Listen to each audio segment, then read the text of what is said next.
কথায় আছে, কপালে না থাকলে ঘি খটখটালে হবে কি। রেকর্ড ব্যবধানে পাকিস্তানের বিপক্ষে বাংলাদেশের লজ্জাজনক সিরিজ হার।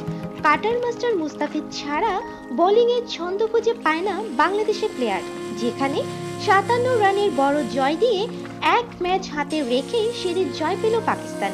পরপর দুই ম্যাচেই বাংলাদেশের টপ ওয়ার্ডার ব্যাটারদের বাজে পারফরমেন্স। যেখানে ব্যাট হাতে পার্টনারশিপ গড়ার কথা, সেখানে পাকিস্তান বোলারদের কাছে পরাস্ত। একে একে ডাগ আউটে আসা যাওয়ার মিছিল। পাকিস্তান বোলারদের কাছে যেন এক ধরাশায়ী বাংলাদেশি জাতীয় দলের প্লেয়ার। খেলা দেখে মনে হচ্ছে খেলছে কিছু পাড়ার ছেলে।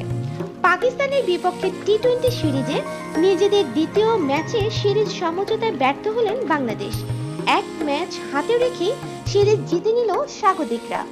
টসে হেরে ফিল্ডিংয়ে নামে বাংলাদেশ, যেখানে স্বাগতিক পাকিস্তান ২০১ রানে টার্গেট দেয়। ২০১ রানের টার্গেটে ব্যাট করতে নামা বাংলাদেশ উইকেট বিলিয়ে মাথা নিচু করে ডাগ আউটের পথ ধরেন একে একে।